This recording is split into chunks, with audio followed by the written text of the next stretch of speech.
El Lincoln Park Jewish Center y el Centro de Estudios Judíos Torah de Met del 311 Central Park Avenue de Yonkers, New York, presentan su programa Divrei Torah con el rabino Mani Viñas. Te invitamos a visitar nuestro sitio web www.toratropical.com. Shalom.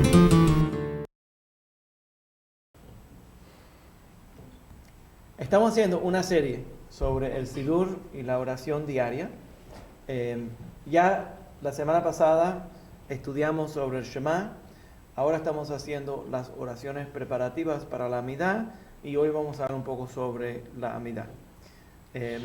Lo que mencioné la semana pasada es que cuando en la costumbre sefaradita, cuando terminamos el Shema y el que está dirigiendo, el Shliach Tzibur que está dirigiendo la oración, dice Emet, Adonai Elohechem Emet, todo el mundo responde Emet. Todo en voz alta se dice Emet. Esa es una forma de expresar que la congregación está de acuerdo que todo lo que se discutió anteriormente durante Shema es cierto, es absolutamente la verdad. También sabemos, anteriormente lo hablamos la semana pasada, de que Emet es uno de los nombres divinos, que quiere decir la verdad. Y discutimos ya la idea de que una persona que está constantemente diciendo mentira o que vive en un mundo de mentira, entonces esa persona no tiene la presencia divina. Lo que se supone que una persona debería de estar haciendo toda la vida es buscando la verdad, la última verdad, la verdad de todas las verdades. Entonces, ¿cuál es la verdad de todas las verdades? Es HaKadosh Baruj Hu. Cuando la persona debería, esta es la diferencia, entender lo que es en el judaísmo, el creer en un solo Dios, es entender que no hay nada menos Dios. En od milvado, en otra palabra. Cuando hablamos sobre, la gente dice, bueno, ¿cuál es la diferencia si cree en un Dios o en los 7 dioses africanos de Yoruba, por ejemplo? Inventando ahí. ¿Cuál es la diferencia? La diferencia es que el creer en un solo Dios es decir que Él es la causa de todo. Él es la gran unión de todo. Que quiere decir que nada puede existir si Él no lo anima, si Él no lo crea. En otras palabras, podemos decir que todo lo que nos rodea es la presencia divina. ¿Se entiende la idea? Entonces, esta es la causa de todas las causas, el principio de todos los principios, que crea una unidad. Y cuando uno empieza a estudiar filosofía, lo que los filósofos están buscando es la teoría que une a toda la creación. Entonces, cuando estás buscando esa teoría, desde el punto de vista del judaísmo, eso es la presencia divina. ¿Se entiende la idea? Ok. Quiero añadir aquí sobre amén, la respuesta de amén y la respuesta de emet. ¿Ya? En muchas ocasiones se oye en algunas congregaciones, desafortunadamente, que el Hazán o el Shliach Tzibur, el mensajero de la congregación que está dirigiendo el servicio, dice una brajá o dice una oración y la gente no responde amén. En algunas ocasiones es simplemente porque no saben cuándo se supone que uno responda amén. Pero en otras ocasiones simplemente no se han descuidado de responder amén. Es sumamente importante responder amén. Y especialmente porque ahora voy a entrar a la idea, a las diferentes bendiciones que hacemos durante la Amidá. Y cuando repetimos la Amidá, es muy importante que cuando el Shliach Tzibur, que está repitiendo la Amidá, dice la bendición, Baruch atah Adonai, o Jeva Moisés, cualquier una bendición, cuando dice esa bendición, la gente tiene que responder amén. La persona que se excluye de responder amén, en actualidad está insultando a HaKadosh Baruj Hu. ¿Por qué? Porque oíste una bendición de Hashem y no dijiste, yo también estoy de acuerdo. Hay una idea aquí, que cuando, por ejemplo, en general, yo me acuerdo durante la política, el tiempo de la política, que había una persona que fue a un evento de Hillary Clinton. Y cuando se sentó en el evento, estaba bostezando, muchísimo bostezando. Y luego se vio que alguien vino y excortó a esa persona, lo sacaron de ahí. Porque la cámara estaba recogiendo a esta persona sentada allí bostezando. Que quiere decir, estoy aburrido. Esta persona no me está conmoviendo. Entonces, si alguien empieza a alabar a Hashem y la comunidad no responde amén, lo que están diciendo es, nosotros no estamos de acuerdo. O a nosotros no nos importa lo que estás diciendo. O sea, amén es sumamente importante. Una pregunta. También, no solo decir amén, no solo que uno está en contra, ¿no?, de lo que es la alabanza a Hashem, pero también quiere decir que tampoco está en unidad con el resto de la Con el resto de la congregación, exacto. Entonces lo mismo con Emet. Al responder Emet, lo que está diciendo es, todo lo que ha dicho Hassan, yo también estoy de acuerdo. ¿Ya? Y es la pura verdad. ¿Se entiende la idea? Por cierto, el Enke Eloheinu, ¿ya?, cuando que se pone en el Musaf, el Enke Eloheinu, right, es Enke Eloheinu, Mik Eloheinu. ¿Cuál es el próximo? Nodel Eloheinu, Baruch Eloheinu, Atah Eloheinu. Eso es Amén Baruch Atah. ¿Se entiende? El En es Aleph. El acróstico del amén. El acróstico es Amén Baruch Atah. ¿Ya? Y la razón es porque la palabra Amén es desde en sí una oración. ¿Ya? Y ya anteriormente dijimos que cuando un niño aprende a decir Amén, hay ciertas opiniones que dicen ya es digno del próximo mundo, ya tiene Olam Haba porque pudo responder Amén. ¿Ya? Emet, en la misma situación, cuando el Shliach Tzibur dice Amén, dice el Anado Echem Emet, la congregación responde Emet, para decir que nosotros estamos de acuerdo. ¿Se entiende? Ok. Entonces van a haber dos alabanzas que vienen antes de la Amidah. La primera que viene, entonces después de decir todos el amén que estamos de acuerdo, es Rataboteno. Igual que ayudaste a nuestros padres, a nuestros antepasados, tú eres también el que nos va a ayudar a nosotros. Y termina esa tefilá con la bendición Baruch Atah Hashem Gaal Yisrael. Gaal Yisrael quiere decir el que salva a Israel, el redentor de Israel. Ahora, cuando la congregación se está preparando para decir la Amidah se tiene que hacer parada. ¿Ya? ¿Todo el mundo estamos bien? ¿Seguimos ahí? Ok.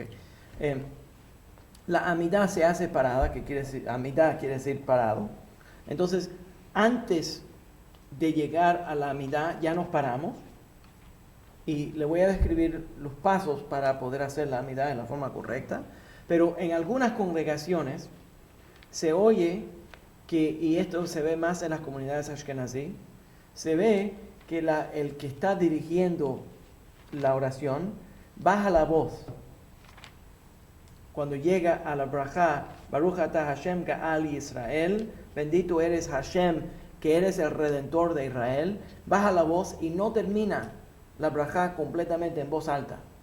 Ahora, la razón que no termina, eso se ve mucho en la comunidad ashkenazí, la razón que no lo dice en voz alta es para que la gente no se sienta que tiene que responder amén.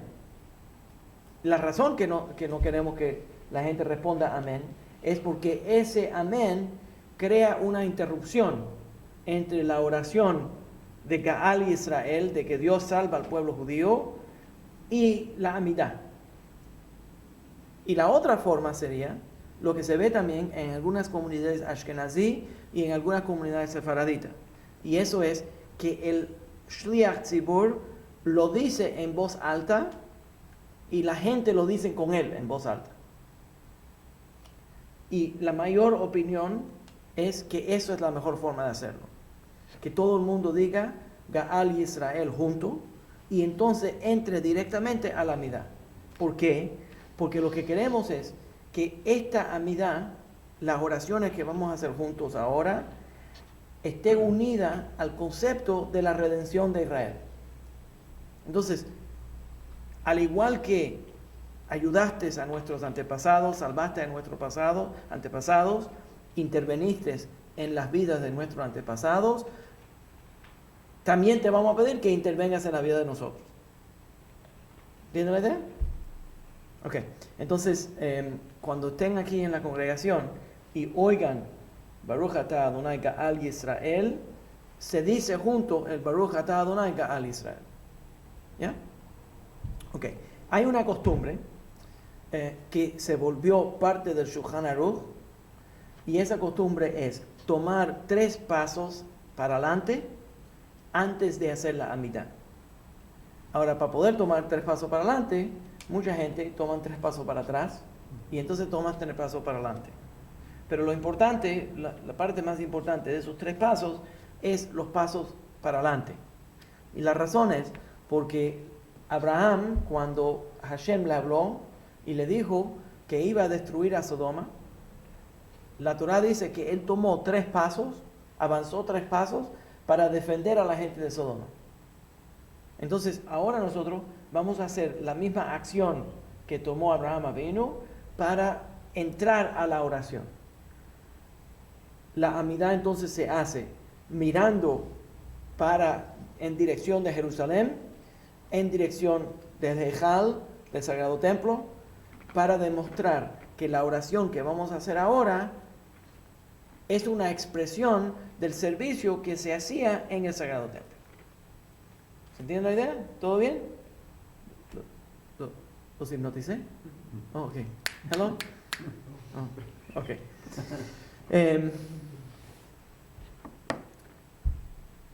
Originalmente, la Amidah se llamaba el Shmone Esrei. El Shmone Esrei, y mucha gente todavía lo llaman eso, que es la oración de las 18 bendiciones. Son 18 párrafos cortos con una brajá que termina ese párrafo y la gente respondía amén. En algunas congregaciones se añaden otras frases durante la repetición de la Amidah cuando se oyen las bendiciones. Déjenme describir antes de empezar a darle la lista de las cosas que se dicen. Y por cierto, es importante lo mejor posible, aunque uno se equivoque, cuando uno oye esas bendiciones, actualmente decirlo. Hay una diferencia entre una persona que está visitando una congregación y una persona que es un miembro de la congregación. Entonces, cuando estamos oyendo el Kadish y no respondimos amén Yehi Shemer Abba, estamos perdiendo una gran oportunidad, como mencionamos anteriormente. El amén Yehi Shemer Abba tiene el poder de destruir anular cualquier decreto negativo. Entonces imagínate, en el otro mundo hemos oído el Kadish y nosotros, porque nos da pena de que tal vez no lo decimos bien, perdemos la oportunidad. Mejor que lo digamos mal, porque el jefe lo entiende. Pero por lo menos que estamos repitiendo, que estamos tratando. ¿Ya?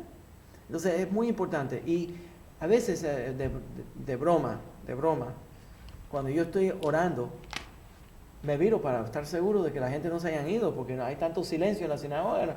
No estoy seguro de que todavía hay un minyan y pues nadie está respondiendo.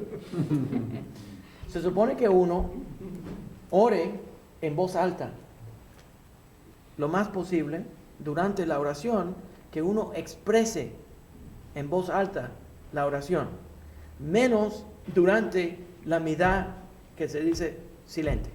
Y voy a explicar en un momento. Pero se supone que uno no solamente esta es la diferencia entre una meditación y una oración. En la meditación estás concentrándote y haciendo kavanot que tienen que ver con la mente. Tal vez en algunas meditaciones uno repite ciertos sonidos para entrar a la experiencia de la meditación. Pero en la oración, se supone, el Ramchal, Rav Moshe Chaim Luzzatto, habla mucho sobre esto, que se supone que hay 3 diferentes niveles en el cual el ser humano funciona. ¿Ya? Uno es el machshavá, que es el pensamiento, hablar y hacer.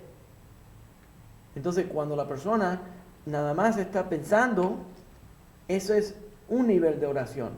Pero cuando entonces esa persona está actuando, expresando la oración y hablando la oración, está uniendo los diferentes niveles. Entonces uno tiene que actuar para expresar la oración, ¿ya? Por cierto, cuando hablamos sobre la amidad, toda esta porción, toda esta sección que voy a hablar sobre la amidad, tienen que entender que el Shema es la oración bíblica. De acuerdo con nuestros sabios Chazal, cuando uno dice el Shema que estás diciendo es la expresión de lo que nuestros sabios explican es oración, de acuerdo con la Biblia. Ahora, hay una discusión en general sobre cuándo uno tiene que orar, pero en general los sabios están de acuerdo que uno tiene que decir el Shema, como dijimos anteriormente, 2 veces al día. Entonces, ya hicimos la expresión, lo que es la tefilá, la oración bíblica. Pero también tenemos que hacer tefilá, como los rabinos organizaron la tefilá, y cuando ellos hablan de tefilá, oración, están hablando de la amidad. La expresión más clara de la oración creada por el pueblo judío, organizada por el pueblo judío, es la amidad. Entonces le voy a dar una historia de cómo se desarrolló la amidad en un momento. Pero lo que mencioné anteriormente es que uno dice la oración de la amidad cuando no hay minyan. Si no hay minyan, uno dice la amidad en voz baja, silenciosamente, parado. Y hay ciertas porciones de la amidad que no se dicen, especial en la Kedushá, ¿ya? Y el Modim de Rabbanán. Eso nada más se dice cuando se repite la amidad. Y la amidad solamente se repite cuando hay un minyan, ¿ya? Entonces requiere la Kedushá, que vamos a, si Dios quiere, ahora vamos a llegar a ella. La Kedushá requiere un minyan, requiere que tengamos 10 hombres judíos participando en la oración, ¿ya? Esta división de la amidad en 2 partes, una parte que es silenciosa, la otra parte en voz alta, es la forma que los rabinos estructuraron la amidad y representa, como habíamos hablado anteriormente, representa esa combinación de yo como un individuo y yo como un miembro de una comunidad. Entonces, la repetición de la amidad es la expresión de esta oración en nombre de una sociedad. Ya hablamos sobre esa idea cuando hablamos sobre el minyan. ¿Recuerdan? ¿Sí? ¿Recuerdan? Okay. Yeah. Okay. Entonces, y la Kedushá requiere también el minyan para poder llegar a la elevación más alta. Y voy a hablar sobre la Kedushá en un momento. La amidad fue compuesta probablemente, porque hay muchas diferentes versiones en el Talmud, y parece que la amidad se fue desarrollando. Pero la amidad que conocemos hoy fue escrita durante el periodo de Rabban Gamliel el segundo. Déjame explicar. Yo creo que anteriormente habíamos hablado ya sobre la experiencia de Rabbi Yochanan ben Zakkai. Déjame explicar lo que ocurrió con Rabbi Yochanan ben Zakkai, la creación de la yeshiva en Yavne y el desarrollo de la oración en esa manera. Los romanos, antes de tomar un paso antes de llegar a los romanos, cuando Ezra retornó al pueblo judío de Babilonia, se estableció los hombres de la gran asamblea, el Anshe Knesset HaGedolah. Esos son 120 líderes que manejan la gran asamblea, la corte, que llegan a ciertas decisiones y aplican la ley religiosa. Como anteriormente hablamos, el Sanhedrin, que son de 70 a 71 jueces, se sentaba, la sede del Sanhedrin era en la plataforma del Sagrado Templo. El Sanhedrin es la alta corte, pero no se llamó el Sanhedrin hasta que los griegos invadieron y tuvieron interacción con el pueblo judío. Antes de eso, siempre se llamaba el Anshe Knesset Hagedolah. El cuerpo del Anshe Knesset Hagedolah, ese grupo del Anshe Knesset Hagedolah, es el último grupo que tenía semijá verdadera. Anteriormente hablamos, lo que es la semijá anteriormente, es cuando Moshe Rabbeinu, Moisés, subió al monte Sinaí, recibió allí verdaderamente dos Torah, una Torah escrita y una Torah oral. Y hablamos de Torah Sheba'al Peh y Torah Shebektav. Cuando recibe la Torah Sheba'al Peh, también recibe una ordenación de Hashem que le da el poder de guiar, el poder como un poder profético, de no solamente saber la ley, sino saber cómo aplicar la ley en una forma profética. Entonces, la gente podía ir a Moshe Rabbeinu y él no solamente te decía, esta es la ley, pero sabía cuál era tu situación más o menos, tenía cierta, lo que el Talmud refiere como siyata deshmaya, que quiere decir que el cielo le daba una inclinación de cómo aplicar la ley. Entonces, él discernía proféticamente cómo aplicar la ley. Eso se pasó de generación en generación y existió una cadena de grandes rabinos que tenían semejá de la línea de Moshe Rabbeinu. Luego entonces, cuando los romanos entran a la tierra de Israel, destruyen a todos los rabinos que habían recibido ordenación semejá en la línea de Moshe Rabbeinu, ¿ya? Para destruir la cadena de la Torah, para destruir lo que era la única expresión de monoteísmo en el mundo, ¿ya? Entonces, el Anshe Knesset Hagedolah creó las primeras versiones de la Amidah. Y la razón que crearon las primeras versiones de la Amidah fue que crearon un grupo que se dividía, un grupo de judíos que subía a la plataforma del Sagrado Templo durante el tiempo del Sagrado Templo y acompañaban a los Kohanim. En otras palabras, imagínense ahora, estamos en el periodo del Segundo Templo. Los Kohanim están en el Sagrado Templo ofreciendo las ofrendas.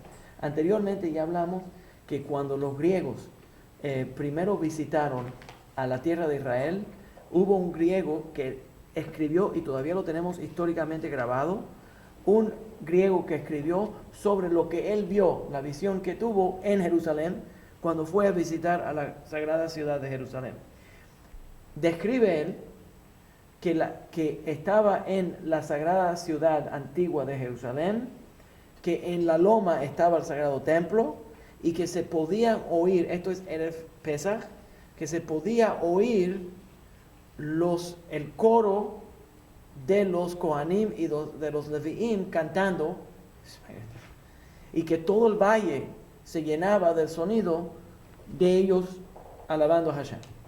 Entonces, no solamente entonces se traían sacrificios de animal, sino los sacrificios de animal se acompañaban con oración de cantos de salmos, de ahí donde viene el Halel, por cierto, estos cantos de salmos y oraciones.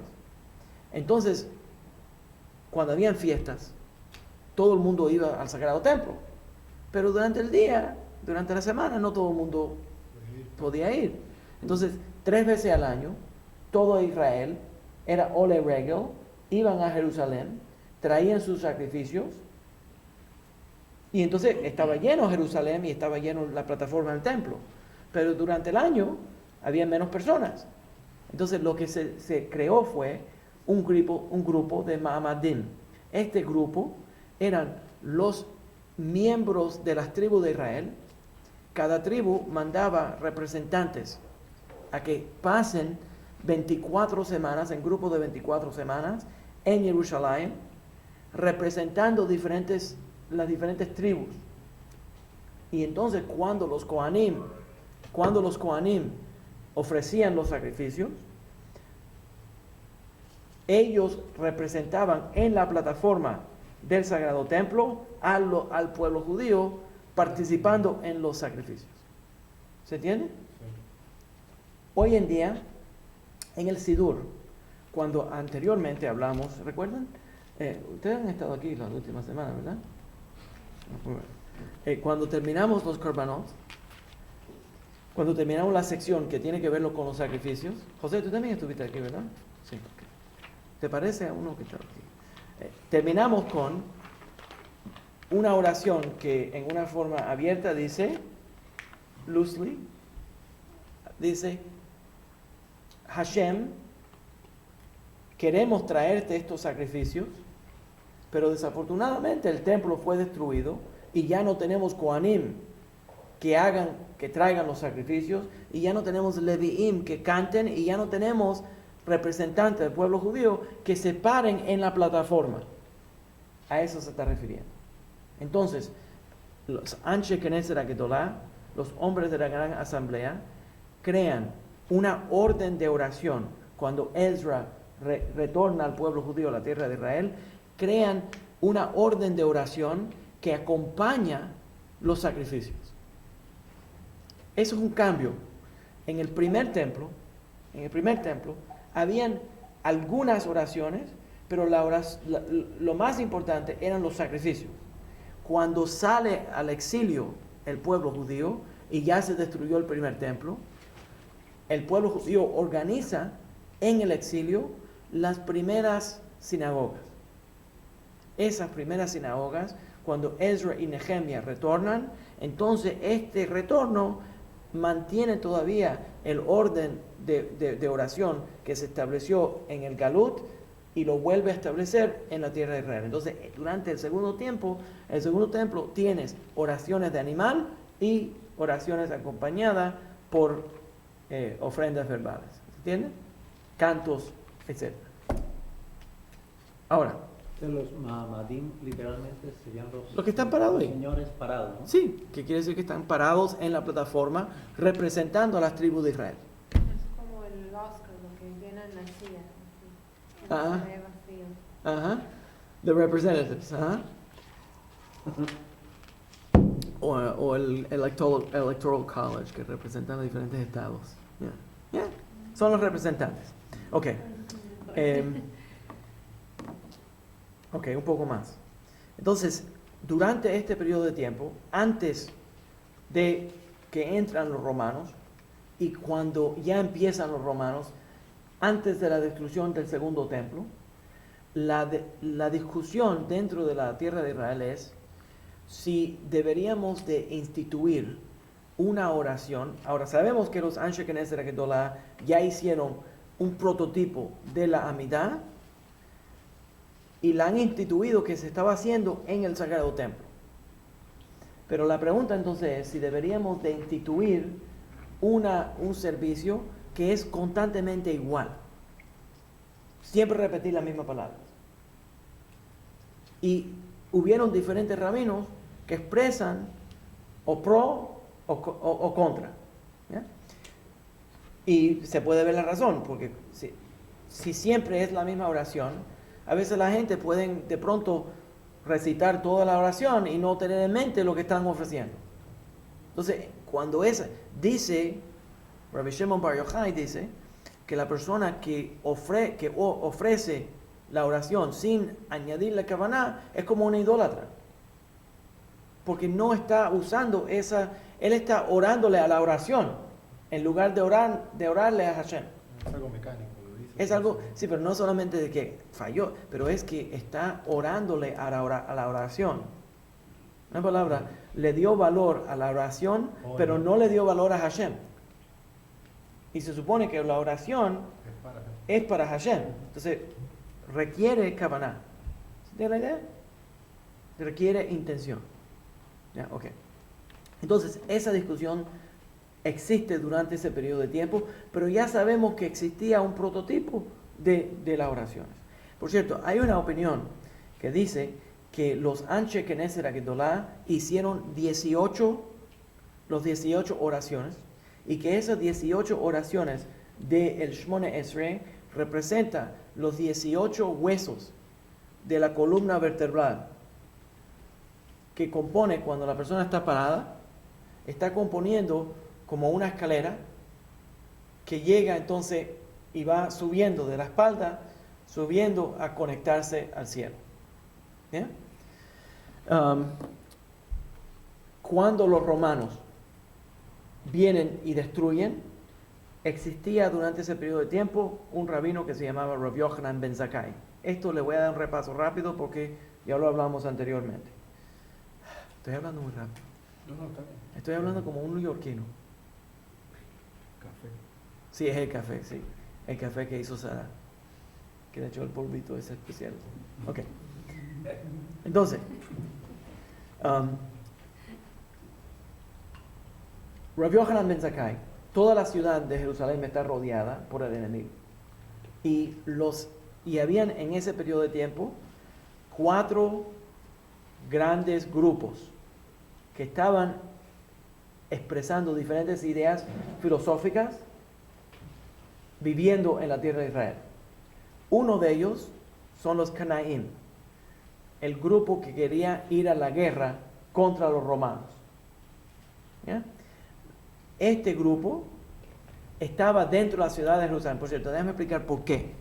La razón es porque ese grupo identificó que los romanos representaban la energía del mal porque eran paganos y que la guerra entre el pueblo judío y los romanos era una guerra para terminar todas las guerras entre el poder del bien y el poder del mal. Entonces el pueblo judío tiene que pelear, de acuerdo a esa posición de ellos, tiene que pelear hasta el último hombre y nunca rendirse a la energía de los romanos, porque la energía de los romanos es una energía negativa. Entonces ellos tomaron control de Jerusalén porque ellos estaban peleando contra los romanos, tenían una guerrilla contra los romanos, y por cierto, déjenme mencionarle que tuvieron mucho éxito. Nosotros aguantamos a los romanos y los sacudimos en una forma bastante dura. Cuando tengan una oportunidad, lean sobre la guerra en Betar, ¿ya? Y Masada, ¿ya? Pero el Masada es más famoso, pero Betar debería de ser más famoso. ¿Cuáles eran los 4 grupos? Uno de ellos es este grupo de los Canaim, los Tzadukim, que aquí dicen saduceos, los fariseos y los esenos. ¿Ya? ¿Esenos? ¿Cómo lo dicen en español? Esenios. Okay. Entonces, esos son los diferentes grupos. Pero lo que me quiero concentrar un momento es en los Canaim que querían pelear contra los romanos. La razón es que la ciudad de Jerusalén en ese tiempo tenía suficiente agua y comida para aguantar el ataque de los romanos por 2 o 3 años. Pero ese grupo no quería que la gente simplemente aguante a los romanos, sino quería que vayan a la guerra contra los romanos. Entonces ellos cogieron todo lo que se guardó de comida y lo quemaron para desesperar a los residentes, ¿se imagina? Para desesperar a los residentes de la ciudad de Jerusalén. Le menciono esto porque esto se va repitiendo constantemente en la historia judía. Nosotros somos nuestros peores enemigos. Nosotros mismos somos nuestros peores enemigos. Entonces la gente se desesperó y había un hambre terrible en la tierra de Israel y se vio todo lo que se predijo en la Torá, situaciones terribles a donde la gente comieron cadáveres y cosas horribles, ¿ya? Personas que se comieron sus hijos porque sus hijos murieron de hambre y situaciones absolutamente horribles. Entonces, durante ese periodo, Rav Yochanan ben Zakkai le declaran a los romanos que el gran maestro Rav Yochanan ben Zakkai se murió y que los estudiantes de Rav Yochanan ben Zakkai querían enterrarlo afuera de Jerusalén. Entonces lo ponen en una caja de muertos. Claro que no se murió. Lo ponen en una caja de muertos y lo sacan de la ciudad. Y cuando sacan de la ciudad, los romanos le meten una espada para estar seguros de que se murió y se creen que él está muerto. Se lo llevan de la ciudad, parece que no le metió a unos órganos grandes y la espada regresó con sangre. Obviamente, si ya no estaba muerto, ahora está muerto. Abren la caja, sale él y va al campo de los romanos. ¿Ya? Cuando va al campo de los romanos, se encuentra con Vespasios. Le dice a Vespasios, emperador. Esto el Talmud lo dice. Le dice emperador. Entonces Vespasios le dice, pena de muerte para ti, ¿recuerdan? Ya hablamos de esto. Pena de muerte para ti porque me llamaste. Entonces cuando lo va a matar, llega un corredor de Roma y anuncia que el emperador murió y que el Senado lo declaró a él emperador. Entonces Espacio se pone tan contento que le dice, por cierto, el Talmud dice que se puso tan contento que las sandalias ya no le servían, los huesos se le encortaron. Interesante, cuando uno tiene mucha alegría se le engordan los huesos. ¿Ya? Y cuando tiene mucha tristeza se pone flaco, como el Rabino Viña. Anteriormente yo estaba contento, los huesos estaban gordos. Entonces, como se pone contento, el primero que le dijo que él iba a ser el emperador fue Rabbi Yohanan ben Zakkai. Le dice, yo te doy lo que tú quieras. Rabbi Yohanan ben Zakkai le dice, dame la ciudad de Yavne. En la ciudad de Yavne, él va a crear un Bet Midrash. Y ese Bet Midrash es el lugar donde se estudia Torah.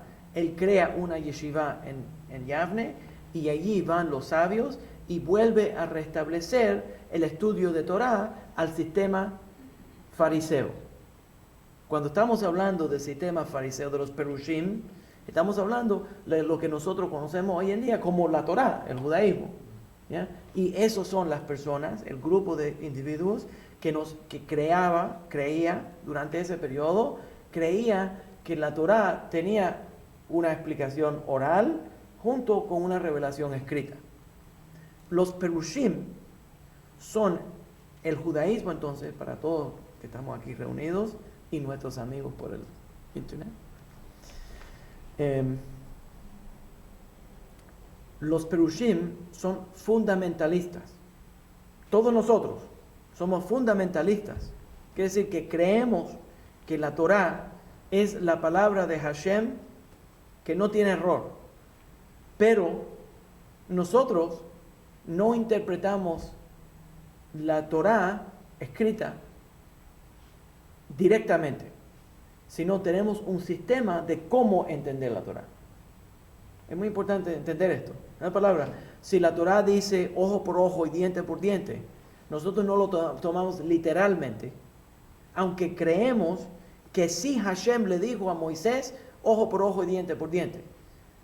Entonces no estamos alterando, cambiando lo que Hashem dijo, simplemente decimos que él dijo ojo por ojo y diente por diente y le explicó a Moshe Rabbeinu cómo aplicar esa ley.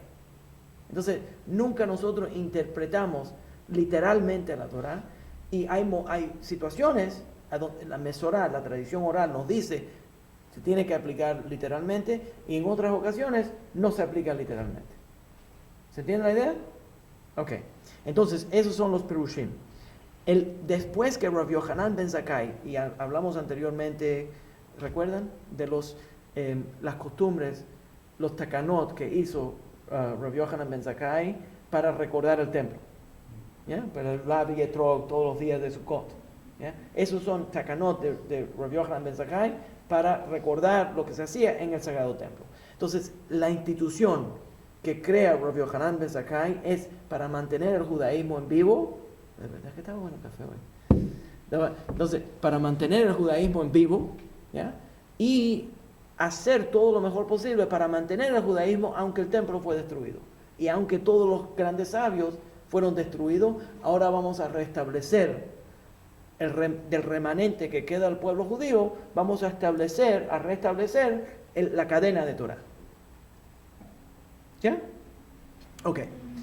El segundo que viene después de Rabbi Yohanan ben Zakkai es Rabban Gamliel, y este es alrededor del año 80. Durante ese periodo de tiempo, él se vuelve el Nasi, el presidente del Sanhedrin. ¿Ya? Él le pide a otro rabino que... ¿Qué pasó? Él le pide a otro rabino que crea que... Oh, se me está repitiendo. Oye, es bueno, terrible, tío, voy a tener que dejar de hablar.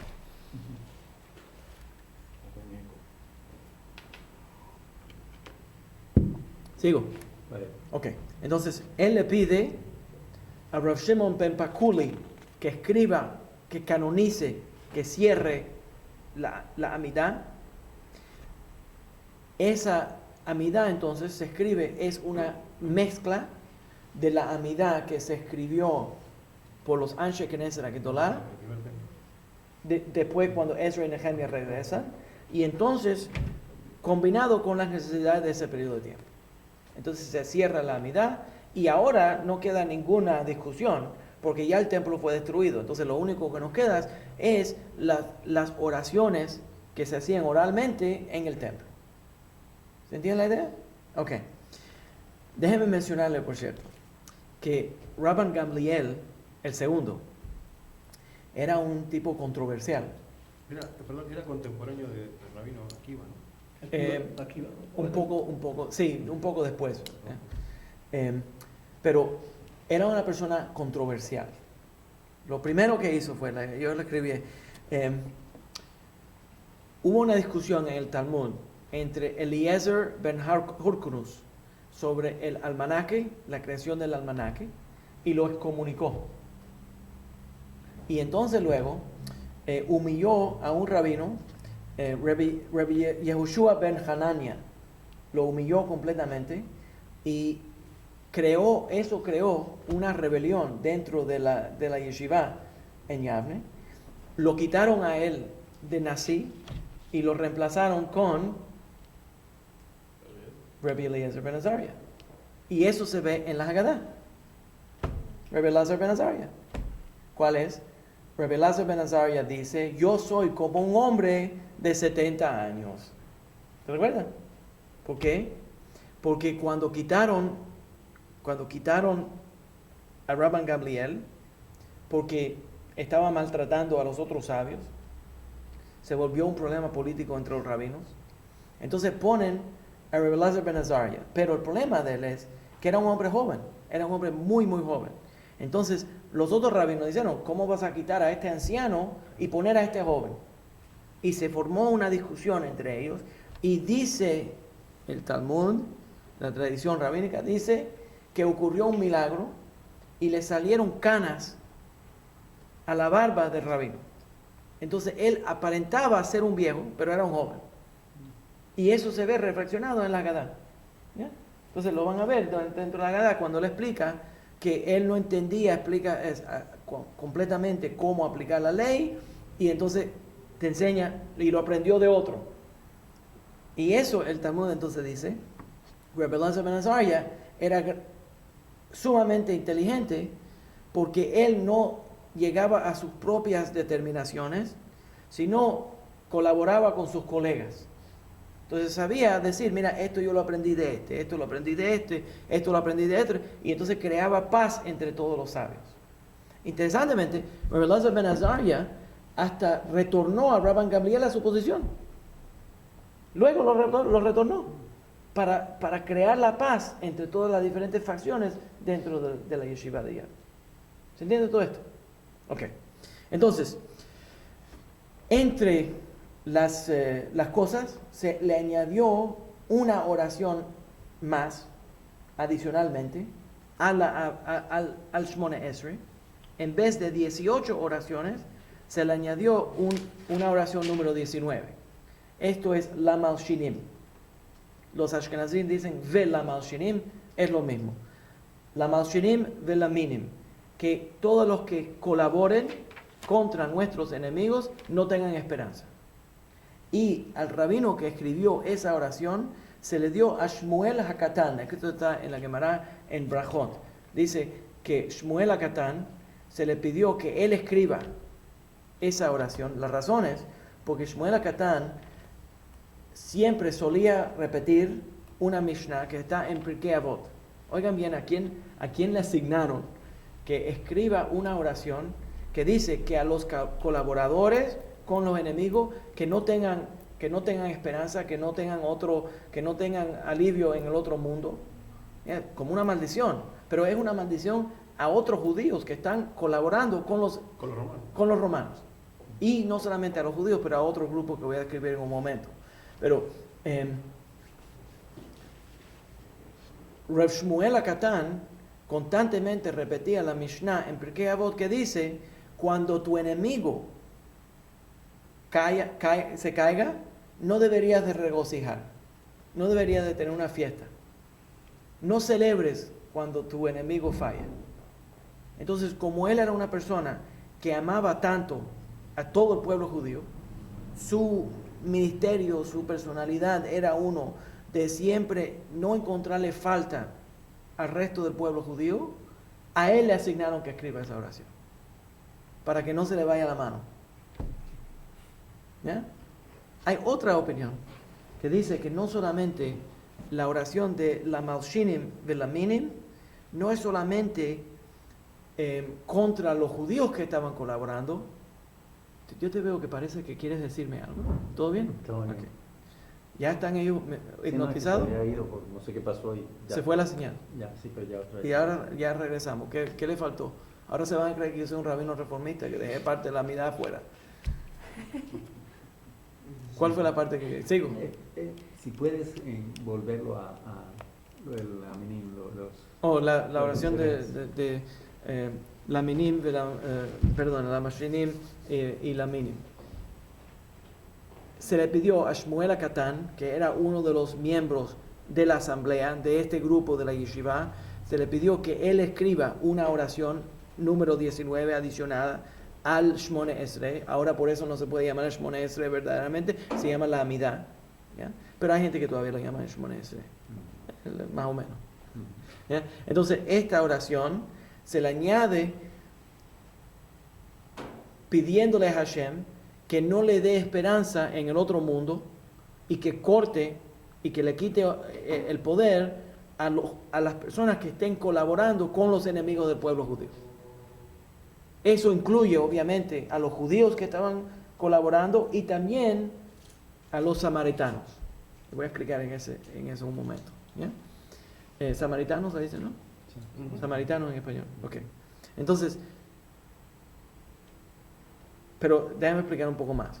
Shmuel Akatán era reconocido entre los rabinos que constantemente repetía la Mishnah que decía, creo que es la cuarta Mishnah en Pirkei Avot, más o menos, que dice que uno no debería de regocijar o festejar cuando su enemigo cae. Entonces no deberías de ponerte alegre cuando ves a tu enemigo caer. Entonces, como era una persona que amaba tanto al pueblo judío, le pidieron que él sea el que escriba esa oración. Okay. Entonces, no solamente la Malshinim Velaminim, eso no solamente para el pueblo judío, sino también para los samaritanos. Déjame explicar un poco sobre esto, porque yo me sospecho que entre nosotros existen personas que todavía están confundidas y que a veces su confusión les da por leer el Nuevo Testamento. Entonces yo quiero explicarles uno de los eventos, porque los samaritanos eran los enemigos del pueblo judío.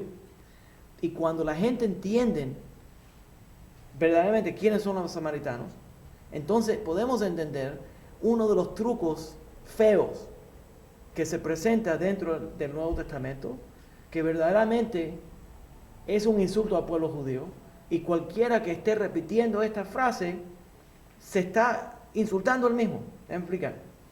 Los samaritanos fueron traídos a la tierra de Israel. Esos samaritanos se establecieron en Har HaGrizim y crearon su propia Torá.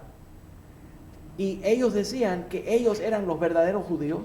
Fueron traídos por nuestros enemigos y constantemente estaban tratando de bloquear el retorno del pueblo judío a la tierra de Israel, porque ellos decían que la tierra de Israel le pertenecía a ellos.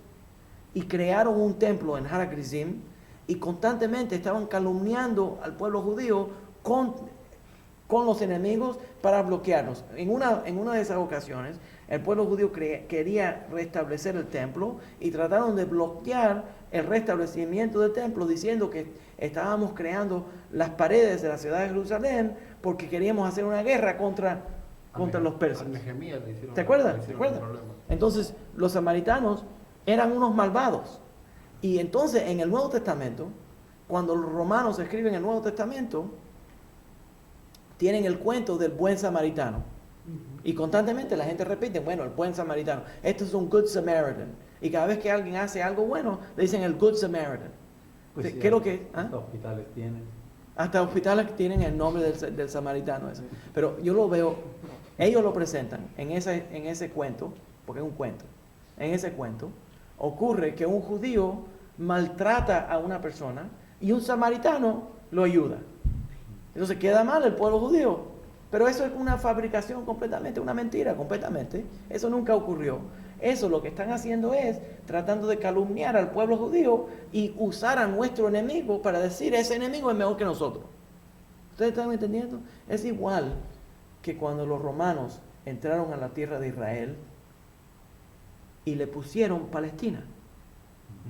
La razón que le pusieron Palestina es porque los palestinos no existen. Ese pueblo no existe. Los palestinos es un pueblo de mentira. Es un pueblo que nunca existió. Ese pueblo, de lo que decían a los palestinos, right, cogieron el nombre de un pueblo que era enemigo del pueblo judío y lo aplican a la tierra para conquistarnos, para humillarnos. Cogen el nombre de los enemigos del pueblo judío y le ponen ese nombre a la tierra de Israel para humillarnos, cuando verdaderamente lo que se ve es que el pueblo judío tenemos más de 3.000 años viviendo en la tierra de Israel. Por cierto, recientemente vi un artículo en un periódico que se encontró un encuentro arqueólogo en Samaria, en Judea y Samaria, y el gobierno de Israel no quiere excavar ese sitio arqueológico por miedo de que los árabes se pongan bravos, porque es un sitio que comprueba que el pueblo judío estuvo viviendo en esa tierra por más de 3.000 años. Entonces el gobierno judío de Israel, para no insultar a los árabes, a un grupo que no existe de todas maneras, va a bloquear la identidad del pueblo judío. ¿Eso que sería en el West Bank? Sí. ¿Pasó eso? Sí. A mí no me gusta llamarlo el West Bank, porque el West Bank ese nombre es una manipulación árabe para decir que ellos tienen alguna demanda sobre esa tierra. Verdaderamente no tienen ninguna demanda sobre esa tierra. En ese lugar vivió el rey David. Eso es Judea y Samaria. ¿Ya? Ok, entonces, los samaritanos entonces, en esa oración de la Malshinim, también está cubriendo un insulto a los samaritanos, porque ellos estaban colaborando para tratar de destruir al pueblo judío. ¿Ya? Siempre, así, hermano. ¿Se entiende todo esto? Wow, Okay. yo ahora aprendí esos samaritanos. Ya. Pero ahí previamente fue donde se establecieron las 10 tribus, ¿no? Años atrás.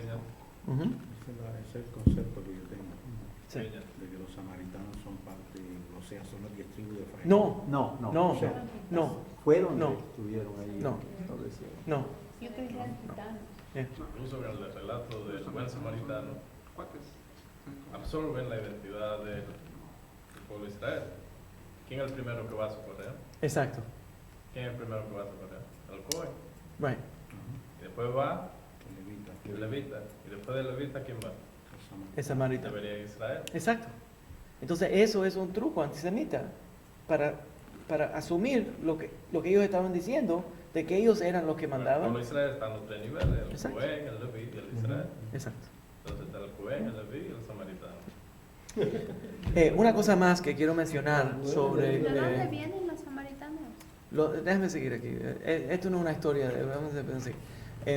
Cuando se muere Rabban Gamliel, el entierro de Rabban Gamliel, ¿sabes quién habla en el entierro de Rabban Gamliel? Uno de los que habla es Óncolos. Óncolos, que era Aquilas, que se había convertido al judaísmo. Y en esa destruyó 70, como una medida que tenía valor, quemó 70 minas para representar la gran pérdida que se había perdido con la muerte de Rabban Gamliel. ¿Ya? Después de eso, entonces viene Adrianus, por cierto, los takanot de Adrianus se forman durante ese periodo de tiempo para bloquear. Adriano es el que evita la circuncisión. Correcto. Es el que le da el nombre de Palestina. Exacto, a la tierra. Entonces se crea durante ese periodo de tiempo Adrianus crea una serie de edictos contra los judíos y contra la tierra de Israel, y uno de esos edictos es cambiarle el nombre de la tierra a Palestina, y el otro es Y a Jerusalén le cambia el bloquear, nombre. también le quita a Elia Capitolina. Capitolina. También hace una serie de edictos contra la circuncisión y contra el proceso de conversión de los romanos al judaísmo. Entonces, si alguien viene como ya hablamos anteriormente, si alguien viene a convertirse y se iba a circuncidar, lo mataban a él y mataban al rabino que iba a hacer la circuncisión. A mí nunca me hubieran causado ese problema porque yo no hago conversión. Entonces, por esa razón, por cierto, como Adrianus hizo esa tacaná, entonces en respuesta a esa tacaná, porque era muy peligroso ayudar a la gente a convertirse al judaísmo, entonces los rabinos promueven la idea de no actuar en una forma prosélita. Antes de eso, por cierto, el judaísmo es una religión súper prosélita y hace todo lo posible para convertir a los romanos al judaísmo y también a los griegos y también a todas las religiones que nos rodeaban. Incluso, por cierto, los asmoneos conquistan a los idumeos y los convierten a la fuerza al judaísmo. Y de ahí viene Herodes. ¿Ya? Entonces, nada más para dar un poquito de perspectiva. Pero ese no era el tema de la clase. Ok. Quiero mencionar el principio de la amidad. Entonces, la persona toma 3 pasos para atrás verdaderamente para tomar los 3 pasos para adelante. Así como haces tú. ¿Cómo? Así como haces tú. Te vas para atrás cuando vamos a iniciar la clase. Aquí así como se hace. Siempre se tiene que tomar para coger impulso. Sí, eso fue impulso. Para coger impulso. Tú ves que el corredor, el que va a echar para adelante, sigue teniendo que tomar un pasito para atrás, para echar para adelante. ¿Ya? Y eso es la vida, y esa es mi filosofía en la vida. A veces uno toma un paso para atrás y dice, ay, eché para atrás. No, es para coger impulso. Para coger impulso para adelante. Y ahora vas a echar para adelante más todavía. Entonces, Tips for it's a social worker. Ok, entonces, la primera oración es la oración Baruch atah Hashem, Eloheinu melech haolam, Eloheinu Elohei Avotenu, Elohei Abraham, Elohei Yitzhak, Elohei Jacob. El Dios de nuestros padres, de Abraham, de Yitzhak y de Jacob. El Rambam tiene una shuvah, una respuesta, a donde había un hombre que le escribió al Rambam y le dijo que el rabino de él le dijo que él no podía decir la amidad. Él no podía decir la amidad, esa oración, porque dice, bendito eres tú, Hashem, mi Dios y el Dios de mis padres. Entonces el rabino de él le dijo que no debería decir Elohei Avotenu, el Dios de mis padres. ¿Por qué? Porque él se había convertido al judaísmo. El Rambam le responde, y esto es clásico, tienen que saber lo importante. El Rambam le responde que no le haga caso a ese rabino, que ese rabino era un ignorante, y que la persona que se convierte al judaísmo debería decir con boca llena Elohei Abraham, Elohei Yitzhak, Elohei Jacob, que él es el Dios de nuestros padres, porque la persona que viene a convertirse es igual a una persona que hubiera nacido judío. Entonces puede llenarse la boca y decir, es el Dios de mis padres. Pues nosotros somos hijos de Abraham. ¿Ya? Ok, nada más para mencionarlo. Entonces, sigue la oración y la segunda braja es Baruch atah Hashem Magen Abraham. Magen Abraham quiere decir el escudo o la protección de Abraham. Ahí voy a entrar entonces a una idea teológica que viene del judaísmo, que es una de las ideas centrales del judaísmo que desafortunadamente no se menciona lo suficiente. ¿Ya? Cuando Abraham crea una relación, un pacto con Hashem, en ese pacto con Hashem se ve el Brit Ben Abetarim, el pacto entre las porciones. En la Torah habla que Hashem le manda a Abraham que coja ciertos animales, que los divida en la mitad y se crea un pacto entre Abraham y Hashem. Y Hashem le dice, todos tus descendientes van a estar bajo este pacto. ¿Qué es este pacto? Todas las personas que se apegan al pacto de Abraham están protegidos por ese pacto. Quiere decir que no solamente Hashem está creando un pacto con Abraham, sino está creando un pacto con todos sus descendientes. Y eso quiere decir que tiene misericordia especial sobre todos los descendientes de Abraham. ¿Ya? Quiere decir que si nosotros nos apegamos a las enseñanzas de Abraham,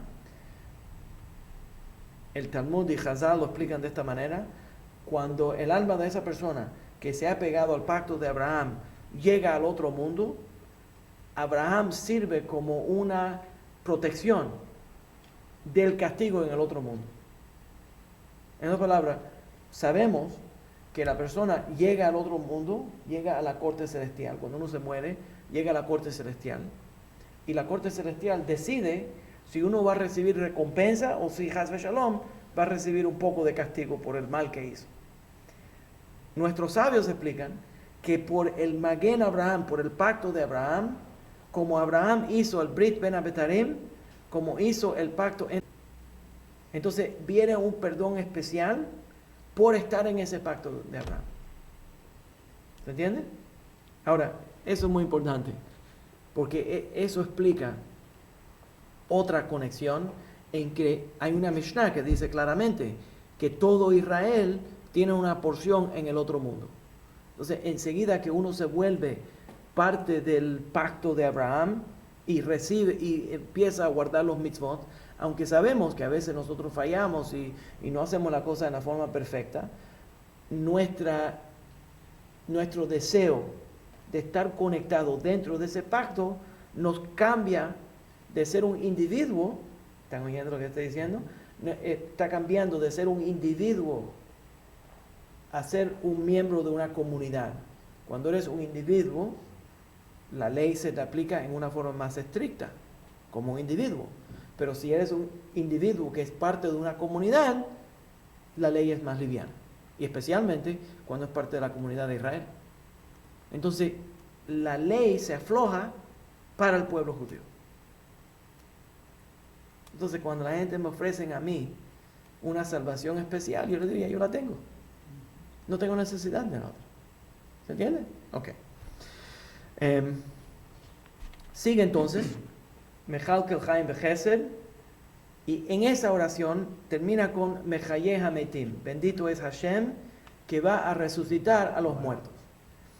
Esa oración, Mechayeh Hametim, directa, expresa una de las ideas centrales del judaísmo, y de acuerdo con el Rambam, de acuerdo con Maimónides, es uno de los 13 principios de la fe, y cada judío tiene que, para poder decir que es judío, que es creyente en la Torah, tiene que creer en Tehiyat HaMetim. ¿Cuál es Tehiyat HaMetim? Que cuando venga el Mashiach, cuando venga el Mesías, todos los muertos que se han portado en una forma justa, de acuerdo con la Torah, van a ser resucitados. ¿Ya? Tenemos la profecía de Ezequiel, que se para el Mashiach en el monte de los Olivos, y ahí hay una resurrección de los muertos. ¿Ya?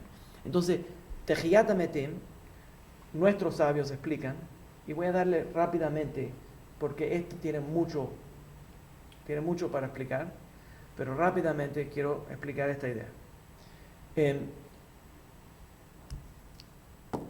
Cuando una persona está viva, es cuerpo y alma. ¿Eh? Es cuerpo y alma. La alma le está pidiendo que haga los mitzvot. El cuerpo también le pide que haga los mitzvot, pero a veces también le pide que no haga los mitzvot. Entonces, dentro del cuerpo, y la Neshama también tiene el Yetzer Hara y el Yetzer Tov. Entonces, hay una pelea constante para cómo voy a desarrollar, cómo voy a expresar mi Neshama en la mejor forma. Y la mejor forma que una persona puede expresar la Neshama es mantenerse vivo y usar su cuerpo para expresar la Neshama. Nosotros no somos griegos romanos, donde decimos que la Neshama está atrapada dentro de la cárcel del cuerpo. Pero lo que estamos diciendo es que la mejor forma sería que la persona a través de los mitzvot transforme su cuerpo para que sea una expresión de la neshama. Entonces, a veces el cuerpo desea ciertas cosas, pero no se lo podemos dar. Dice, yo quiero un sándwich cubano. Dice el cuerpo, yo quiero un sándwich cubano, pero no puedo dárselo porque tiene carne de puerco. ¿Entiendes? Siempre el sándwich cubano tiene que tener carne de puerco. Entonces no puedo dárselo. Entonces se queda con hambre ese cuerpo. Pero ahora lo entrené, en lugar de comer eso, que coma kasher. Y entonces el cuerpo le pide, yo quiero kasher. Entonces el alma influye al cuerpo y el cuerpo se vuelve una manera de expresar los deseos del alma. ¿Se entiende? Y entonces el cuerpo mismo se une y se vuelven uno el cuerpo y el alma. Eso es lo que la meta de la Torah. Ok, pues entonces este tipo se volvió, o esta mujer se volvió una santa como Sarah, porque hace un café, bueno, fantástico, una mitzvah muy enorme. Entonces, esa persona vive una vida justa, se murió. No, Sarah no se murió, pero se murió ese tipo. El alma se fue, subió al cielo y recibe su recompensa. Pero el cuerpo pobre nunca consiguió el sándwich cubano que quería. Entonces, cuando se fue el alma y le dieron su recompensa, pero no está justo porque el cuerpo fue el que sufrió, nunca recibió lo que él quería. Y en lugar de no recibir lo que él quería, se pudre ahí en la tierra, se lo comen los gusanos. Entonces, los sabios explican que cuando venga el Mashiach, va a restablecer dentro del mundo el Malchut Shamayim, el reinado del cielo, y el mundo entero se va a volver físico-espiritual. Entonces se va a recomponer los cuerpos para que disfruten su recompensa por haber aceptado los mandamientos de la Torah. Entonces, en el mundo, en el primer mundo, cuando uno se muere, recibe la recompensa del alma. Pero cuando llegue el Mashiach, vamos a recibir la recompensa del cuerpo. Se reúne entonces el cuerpo y el alma, y el cuerpo recibe también la recompensa de poder disfrutar en este mundo una experiencia que combina lo físico y lo espiritual juntos. Y eso es Tejiyat HaMetim. Y preguntaron que si solamente los justos, los tzadikim resucitarán, o los arrepentidos de corazón también. Esos son los justos. Pocas palabras. Una persona que, entonces la respuesta es sí, a los dos. Pero las personas que hacen teshuvah son los justos. ¿Yeah? Ok. Entonces, ese es uno. Lo otro también que deberíamos mencionar aquí es que los sadukim, los saduceos, que dicen en español, esas palabras me vuelven loca a mí. Los saduceos era un grupo que vivía durante este periodo de tiempo, todavía estaban establecidos en la tierra, y básicamente se le destruyó el movimiento cuando se destruyó el templo, porque los saduceos se concentraban solamente en la práctica del rabinato, en la práctica de los Kohanim en el sagrado templo. Entonces ellos se concentraban en todos los sacrificios de animal y consideraban que todas las prácticas que se hacían en el sagrado templo era lo central del judaísmo. Y no aceptaban completamente la tradición oral. En otras palabras, los sadukim aceptaban ciertas normas que se pasaron oralmente de la revelación del monte Sinaí, pero una de las cosas que no aceptaban era el sistema de Svará, que es la lógica. Los perushim, los fariseos, desarrollaron y ya lo hablamos anteriormente, antes de cambiar, cuando dejamos ya los korbanot, recuerdan que hicimos las diferentes formas de interpretar la ley. Los perushim dicen que hay un sistema de interpretar y aplicar la ley que es lógico, y usando la lógica se puede entonces determinar la ley. No solamente usando la mesorá, pero también usando estas reglas de lógica se puede aplicar la ley. Hablamos anteriormente, el Kal Vachomer. Si puedes hacer algo en Kippur, obviamente lo puedes hacer en Shabbat.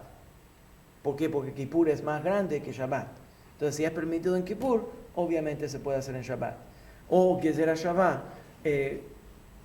palabras que se refiere a una mitzvah y es en la Torah y son las mismas palabras en otra aplicación de esa mitzvah, obviamente están relacionadas.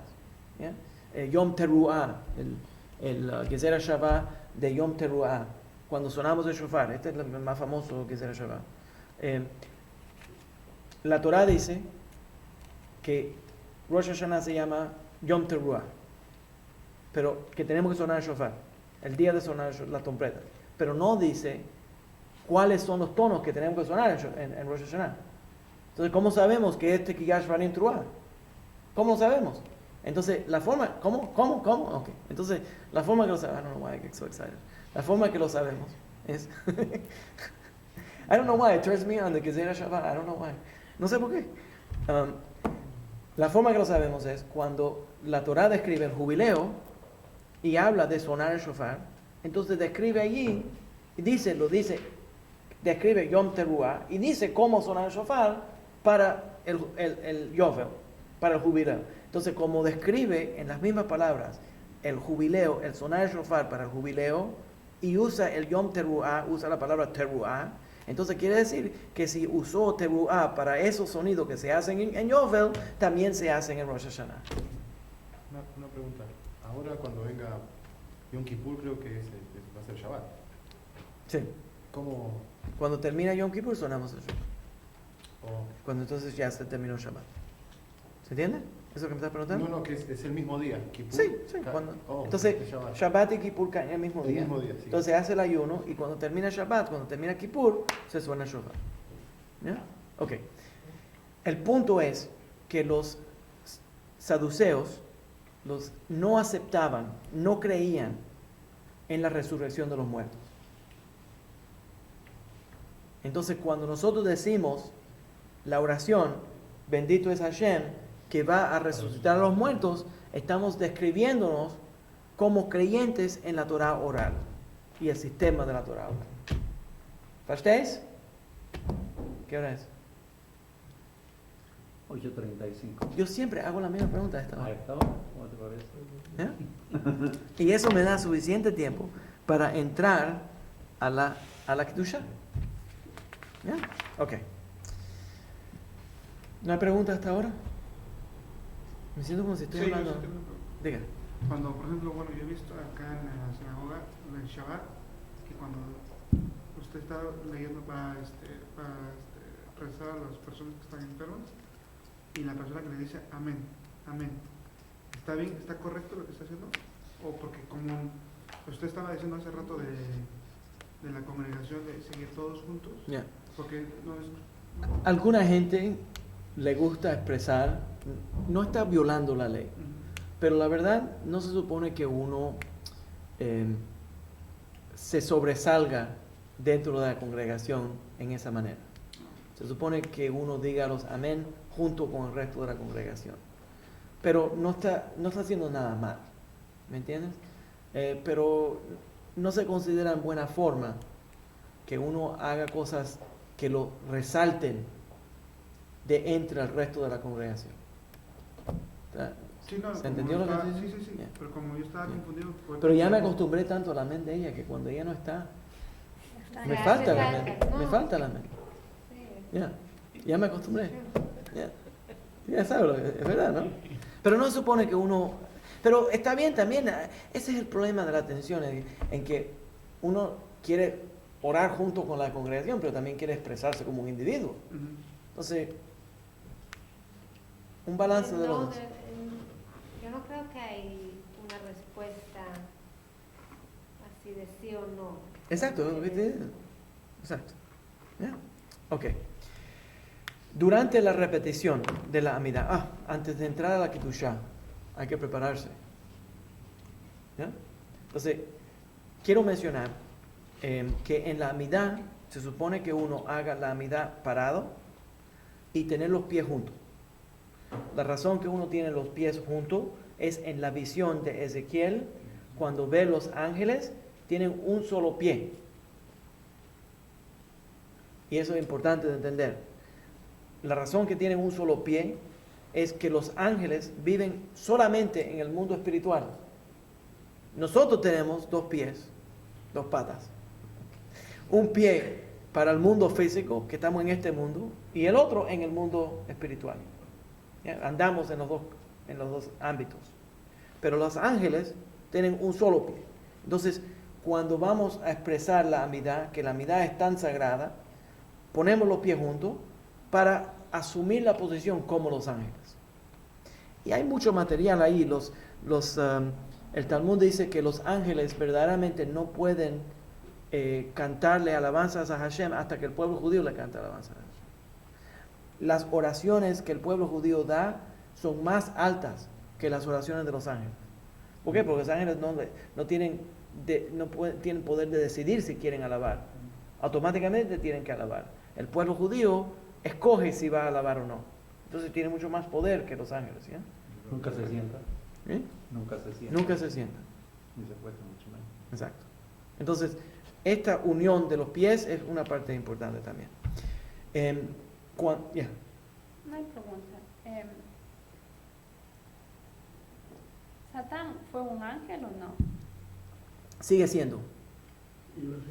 ¿Y cómo? ¿Pero él era un buen ángel o un ángel malo desde el principio? No, es un ángel. No es un ángel. Es un ángel. Pero es malo desde No. el principio. Déjame explicar. No, Porque ¿cómo es que a solo propósito tiene choice para- a propósito te estoy respondiendo de esa manera. Yo creo que es una buena pregunta para aclarar. El pueblo judío, desde el punto de vista de la Torá, nosotros no creemos que el Satán es un ángel que se rebeló contra Hashem. La razón es porque los ángeles no tienen la libertad de decidir si quieren servir a Hashem o no. Simplemente son malachim, quiere decir que son mensajeros del trono divino. Hashem los crea y le asigna su labor, y a través de su nombre ya sabemos cuál es su labor. Rafael es Refuael, la sanación divina. Gabriel, la fuerza divina. Mijael, quien es como Hashem. ¿Se entiende la idea? Entonces su nombre describe cuál es la labor que van a hacer. Entonces ningún ángel puede revirarse contra el trono divino. Nada puede existir en el mundo, porque nosotros somos absolutamente monoteístas. Nada puede existir en el mundo si Hashem no le da fuerza. Entonces, desde el punto de vista divino, los ángeles no son ni positivos ni negativos, simplemente son. Cuando nosotros los miramos, nosotros decidimos si son positivos o negativos, porque si nos hacen el bien, obviamente son positivos. Si nos hacen el mal, son negativos. Entonces, ¿me entiende la idea? Entonces, desde el punto de vista de Hashem, las cosas simplemente son. Pero desde el punto de vista de nosotros, las cosas también, si nos hacen daño, nosotros decimos que son negativos. Pero el Satán, entonces, desde el punto de vista judío, original de la Torá, el Satán, la palabra Satán quiere decir enemigo. Pero no quiere decir enemigo de Hashem, sino es el enemigo que trata de crear, de fomentar dentro del ser humano una acción de autodestrucción. Entonces él está encargado, te voy a responder a través de la filosofía cabalista, él está encargado de la unión negativa que desvía al hombre de desarrollar su potencial. Entonces él es el enemigo dentro de uno mismo, ¿no? Que es esa energía autodestructiva. Que nosotros rebelar contra Hashem. No se puede rebelar contra Hashem. No, que nos hacen que nosotros le demos la espalda a Hashem. Exacto. En eso. Exacto. Porque no tiene libre albedrío. Pero si no fuera por él, no hubiera recompensa tampoco. Así. Exactamente. En otras palabras, parte de su acción, lo que está diciendo aquí, el Señor, el rabino, lo que está diciendo él es cierto. Si no existiría, entonces el potencial de negar la Torah o de hacer las cosas destructivas, entonces no puede existir el potencial de hacer el bien, porque entonces no hay ninguna otra cosa. En una palabra, Satán tiene que existir como concepto, puesto del mundo es un equilibrio, energía positiva, energía negativa, y tiene que existir siempre. Sí. No tiene Ahora, sentido. pero recuerda. Pero para nosotros, para los seres humanos, no para ellos. Exacto, no, pero recuerda que nosotros somos monoteístas. Absolutamente creemos. Esto es parte de la... Rápidamente, vamos a tocarlo un momento. Cuando yo hablo con los pastorcitos, ustedes saben que yo hablo de los pastorcitos, siempre me están llamando, siempre me están mandando cartas. Yo no sé por qué se molestan. Yo tengo un pastorcito que ve las clases mías por el internet y va a todas las clases y en todas las clases se queja. Entonces la pregunta que yo tengo es ¿por qué vas a las clases si te molestan tanto? Pero regresa a todas las clases. ¿Por qué me miras? No sé por qué. Masoquista. Pero entonces estos pastorcitos, cada vez que pasa algo malo, dicen, ese fue Satanás. Tienes que hacer así con las manos. Ese fue Satanás. ¿Verdad, José? Es verdad, ¿no? Ese fue Satanás. No sé por qué tiene que hacer así con las manos. Entonces, todo lo malo que ocurre, todo lo bueno que ocurre, lo hizo el Señor. Y todas las cosas malas que ocurrieron, lo hizo Satanás. Porque esas son las cosas del mundo. ¿Ya? Pero en el judaísmo eso no es así. El judaísmo es mucho más complicado que eso. En el judaísmo, nosotros no podemos decir que Auschwitz lo hizo Satanás. Es mucho más complicado. Todo lo que ocurrió, todo lo que ocurre en el mundo, que nosotros interpretamos como positivo o negativo, nada más puede existir porque Hashem lo permitió. Y ahora se complica la vida. Porque entonces ahora digo, wow, Hashem, ¿cómo puedes permitir una cosa tan grande? Y ahora tengo que analizar las cosas. ¿Ya? Hay una profesora que escribe, que no es religiosa, judía, pero no es religiosa, y escribe un tema, esto es para que no lleguemos a la Kedusha completamente, para que la gente tenga que regresar la semana que viene. Esto es para mantenerlo así. Entonces esto se llama, el apellido es Wasserman, publica en estudios judíos, pero laicos. Y interesantemente, ella dice, cuando analiza este tipo de problemas en el judaísmo, analizamos, decimos, ¿cómo puede ocurrir estas cosas, estas tragedias que le han ocurrido al pueblo judío? Grandes tragedias, no solamente el holocausto, en el holocausto más de 7 millones de judíos murieron. Ya se está calculando, hay un sacerdote, por cierto, no sé si ustedes lo han visto, hay un sacerdote en Francia que está destapando que no son 6 millones, sino son 7,5 millones de judíos. Y le preguntaron, lo entrevistaron y le preguntaron ¿por qué está haciendo eso? Y le dice, porque es lo correcto. ¿Por qué voy a ignorar la sangre de mis hermanos? Imagínate, tremenda persona, un sacerdote católico.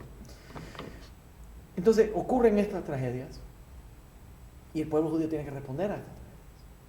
Pero ella, interesantemente, dice que en los tiempos antiguos, cuando las naciones iban a las guerras, cuando una nación dominaba a la otra nación, la nación que perdía la guerra aceptaba los dioses de los victoriosos, con la idea de que obviamente los dioses míos no eran lo suficientemente fuertes para ganarle a esos dioses. Entonces aceptaban esos dioses. Pero en el judaísmo eso no es así. En el judaísmo siempre es el mismo Dios, ganamos o perdemos, y decimos tal vez perdimos porque pecamos. O no fuimos fieles a nuestro Dios. Entonces, eso causó que el Dios de Israel siempre es victorioso. Interesante, ¿verdad? Entonces, y en la religión Zoroaster, que es verdaderamente los cristianos, reciben este concepto, porque ellos son paganos. La religión cristiana cogió conceptos judíos y lo mezcló con paganismo. Enseguida que le mezcla paganismo, se vuelve todo paganismo. Pues si tienes una sopa de matzo balls y le pones un pedacito de puerco, es trefá. Es completamente trefá. Hasta los matzo balls se vuelven trefá. Entonces, de la religión Zoroaster, en la religión Zoroaster tienes 2 dioses.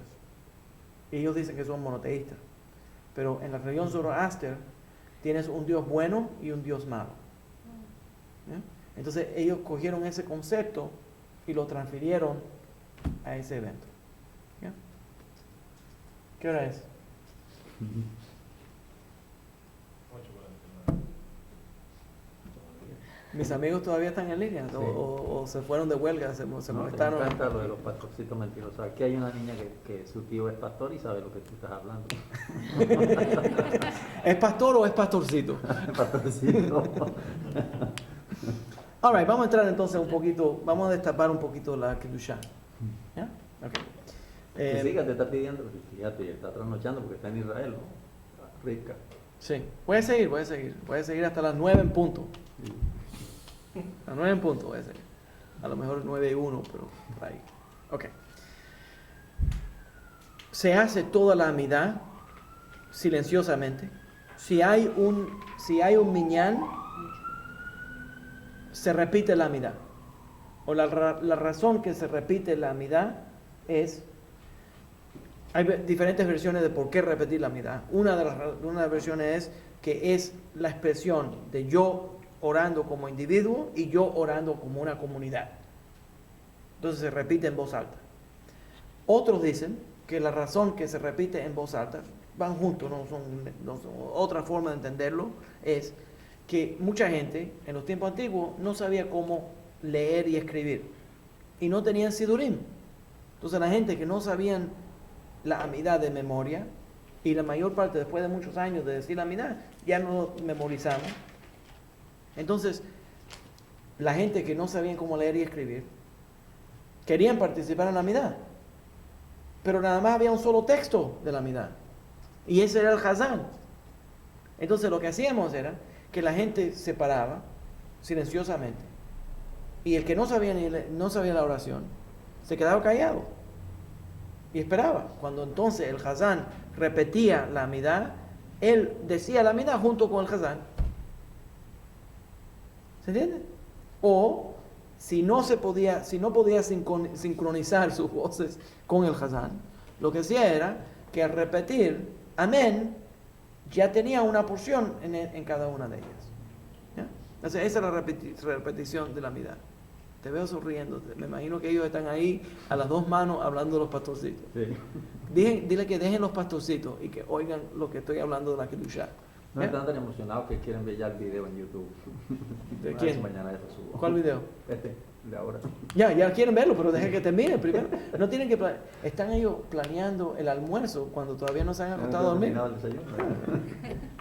Ok, entonces, la parte más alta de la repetición de la amidad es la Kedushá. La Kedushá quiere decir la santidad. Entonces, en ese, verdaderamente, es una repetición que describe basado en el capítulo 6 de Isaías y el primer capítulo de Ezequiel. ¿Ya? Yehezkel. En esas experiencias, esos dos profetas suben al trono divino y allí ven los ángeles y los ángeles están diciendo Kadosh, Kadosh, Kadosh, Hashem Tzebaot.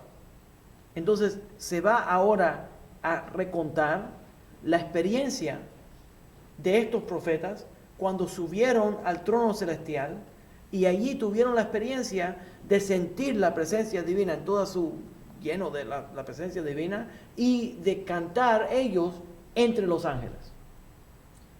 Eso desde el punto de vista de los Mekubalim es una meditación que es la meditación de Heijalot. En la meditación de Heijalot, déjame explicar un poco más, tengo que usar, porque soy rabino separadista, voy a usar el sistema cabalístico para explicarlo. En el sistema de los Heijalot se hace un tipo de meditación a donde la persona puede alterar la forma que piensa y si tiene mucho entrenamiento puede subir a las esferas más altas y cada vez que va subiendo a las esferas más altas tiene que aprender ciertos códigos. Ahora no voy a entrar a todos esos códigos, pero cada nivel para llegar al trono divino tiene ciertos ángeles, diferentes tipos de ángeles, y cuando llega a esa frase, a esa parte, tiene que saber las palabras que los ángeles usan. En otras palabras, si esa persona llega y es una carne y hueso, llega al trono celestial, los ángeles lo matan. Porque los seres mortales no pueden entrar a ese nivel. Pero si él sabe cómo comportarse como los ángeles, se puede disfrazar de ángel. Entonces, en las meditaciones de los Ejalot, y esto es lo que estamos viendo aquí, se cogió la meditación de Ejalot y se le popularizó en una forma que todo el mundo podría acudir a este tipo de meditación. Se recuenta la experiencia para de alguna manera, aunque sea liviana, poder subir a los niveles más altos de los ángeles.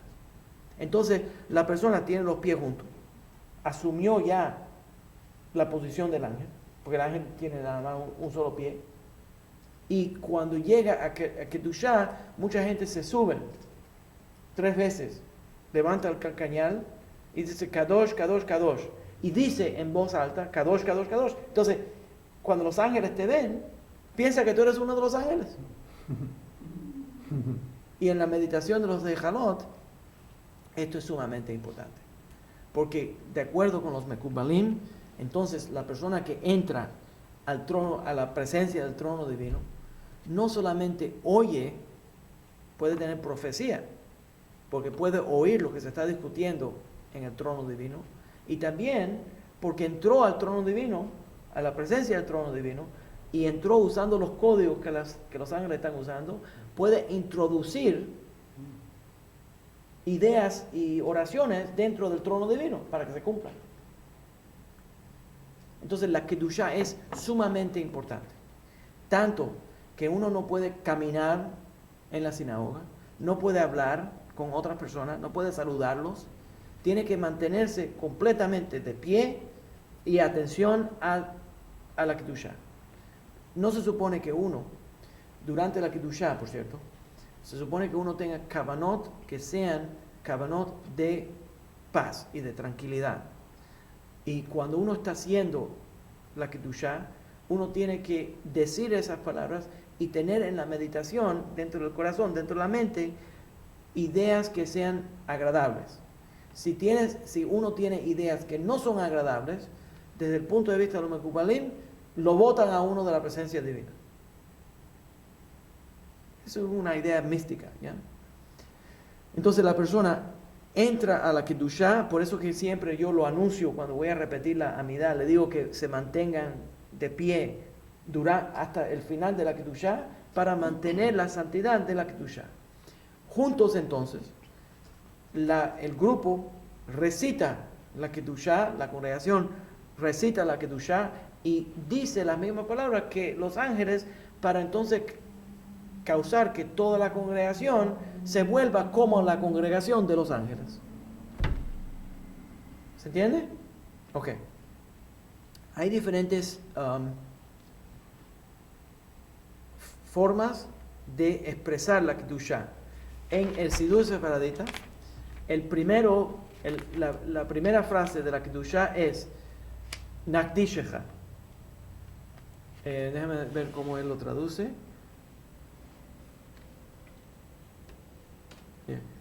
Nosotros te santificaremos y te reverenciaremos, como lo hacen con agrado los santos serafines en su lenguaje misterioso, en su triple santificación. Entonces empieza Nakdishecha, nosotros te vamos a santificar igual que los ángeles te santifican. Entonces empieza a describir esa santificación. Los Ashkenazim, en lugar de decir Nakdishecha, dicen Nekadesh. Nekadesh et Shimcha Ba'olam. Que tu nombre sea santificado en este mundo. La frase sefaradita, desde el punto de vista de los Mekubalim, es mejor decir Nakdishecha.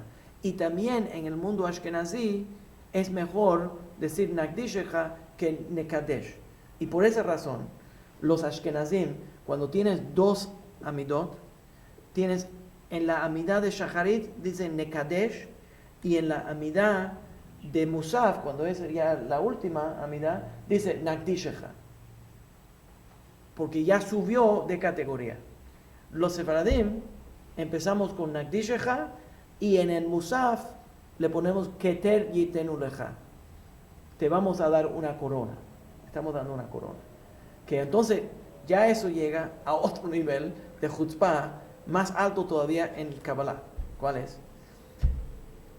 Cuando empezaste con Nekadesh, los Ashkenazim empiezan con Nekadesh, dicen que sea santificado tu nombre, al igual que los ángeles te santifican. Que sea tan santificado en este mundo tu nombre, al igual que los ángeles te santifican en el otro mundo, que también en este mundo sea santificado tu nombre. Y entonces recontamos lo que dicen los ángeles para crear una unión entre este mundo y el otro mundo. Los sefaradim, que siguen la opinión cabalista, dicen, Naktishecha, nosotros, al igual que los ángeles, ya entonces subimos al nivel de los ángeles y vamos entonces a repetir lo que los ángeles dicen. Y ahora entonces, en Musaf, esto es puro Kabbalah, y Eliyahu Davidas lo tiene en el Reshit Chochmah, a donde dice, y esto es tremendo chutzpah, que el ser humano, a través de la oración, no solamente está pidiéndole cosas a Hashem, no está solamente alabando a Hashem, sino está también ayudando a Hashem. En una palabra, en el cielo están las cosas, no están funcionando bien. Por el pecado que existe en el mundo, se causó que la orden, no solamente la orden en la tierra está mal, pero sino la orden en el cielo está mal. Y eso causa que las bendiciones que Hashem quiere darle al mundo no tienen manera de expresarse y de llegar al mundo. Entonces ahora el ser humano, este es el punto cabalista, tiene la potestad de intervenir en el otro mundo. Y cuando llega, entonces restablece el mandato divino, no solamente en este mundo, pero también en el mundo espiritual. Y por eso en el Musaf cabalista dice, Keter yitnu lecha, te vamos a dar una corona. Y estamos dándote esta corona porque queremos restablecer el mandato divino para restablecer el derrame de la shefa, de la bendición que viene desde el cielo al mundo. ¿Ya? Entonces, diferentes formas de entender esto. Pero igual, el Kadosh, Kadosh, Kadosh, que vieron Isaías y también Ezequiel y Yehezkel, ¿cómo le dicen en español? Yehezkel. En español le dicen Yehezkel. Ah, Ezequiel. Ezequiel, es lo que estoy tratando de decir. Entonces, durante la Kedushá uno tiene que tener mucha concentración y fijarse mucho en esa santidad. Vamos a terminar con esta idea. Esta mañana yo estaba dando una clase en City College, mis estudiantes, y abrimos la clase con una frase y la pregunta es, ¿cómo uno crea Kedushá? ¿Cómo uno crea? ¿Cómo podemos describir lo que es santidad? Lo que es la palabra Kadosh, porque estamos hablando Kadosh, Kadosh, Kadosh, santo, santo, santo, es Hashem. Pero ¿qué quiere decir Kadosh? En un nivel fácil, simple, podemos decir que las cosas que son Kadosh, que son santas, son cosas que tienen significado más allá de lo común. ¿Entienden la idea?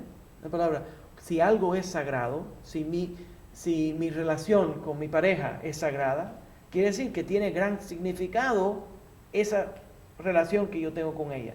Si yo voy a la sinagoga y yo considero la sinagoga un lugar que es Kadosh, un Makom Kadosh, quiere decir que para mí no es un lugar común, es un lugar especial. Ustedes me están entendiendo, ¿no? La palabra. Pero ¿de dónde viene la Kedushá? Entonces, una forma de entender de dónde viene la Kedushá es que la Kedushá, la santidad, existe en potencial en todo lo que nos rodea. Pero el ser humano tiene que identificarlo. En esa palabra, el ser humano es el intérprete que revela la santidad que está dentro de las cosas. Déjame dar un ejemplo. En los tiempos del templo, la Torah nos dice que alguien podía ir y decir, yo voy a dar este chivo o este carnero al sagrado templo. enseguida que decía, hoy en día, la persona puede decir, yo voy a dar una donación a Torat Emet. $100,000 le voy a dar a Torat Emet. Vamos a ponerlo bonito. Pues. Entonces, dice, yo voy a darle $100,000 a Torat Emet. Enseguida que él dice, yo voy a darle $100,000, esa gente de Oaxaca son los que lo dijeron. Yo voy a darle $100,000 a Torat Emet. Enseguida que dice eso, ya no puede hacer otra cosa con esos $100,000. Porque ya eso le pertenece al Mikdash. Ya le pertenece al lugar santo. En otra palabra, no puede cambiarlo después. Porque ya se volvió Hektish, se volvió santo. Pero no es porque lo transformaste en algo santo. Es simplemente porque le revelaste algo santo. Ya estaba ahí. Un uso especial puede ser, ¿no? Sí, pero es más que eso. En otras palabras, cuando ya, bueno, es verdad, ya dijiste, mira, estos espejuelos tienen un uso especial, yo lo uso para estudiar Torah. Ya se volvieron santos. Pero no es solamente porque yo los dediqué a santidad, sino es que ya estos espejuelos tenían santidad dentro de ellos. Ya existía el potencial de la santidad. Simplemente yo lo identifiqué. ¿Qué es ese sonido? Óyeme. Esas voces no son santas. Ok, entonces, ¿se está oyendo lo que estoy diciendo? El de santo.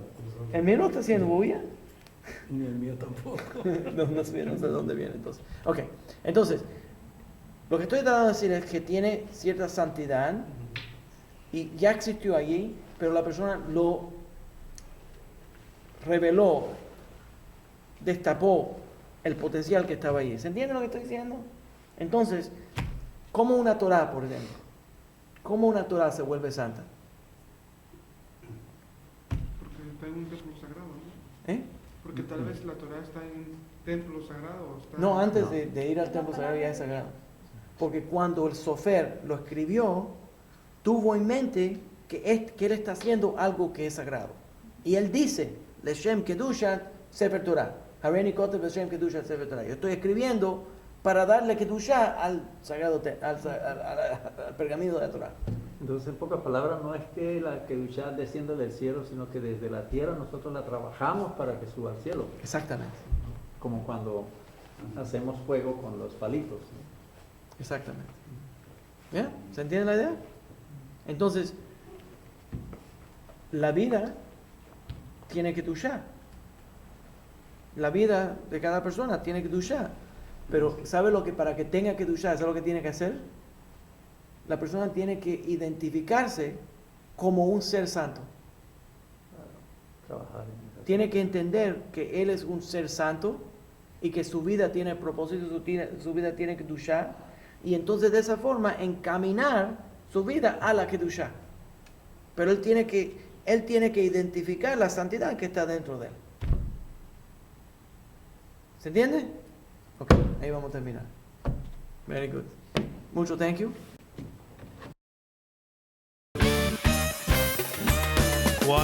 El Lincoln Park Jewish Center y el Centro de Estudios Judíos Torat Emet del 311 Central Park Avenue de Yonkers, New York, presentaron su programa Divrei Torah con el rabino Mani Viñas. Te invitamos a visitar nuestro sitio web www.toratropical.com. Shalom.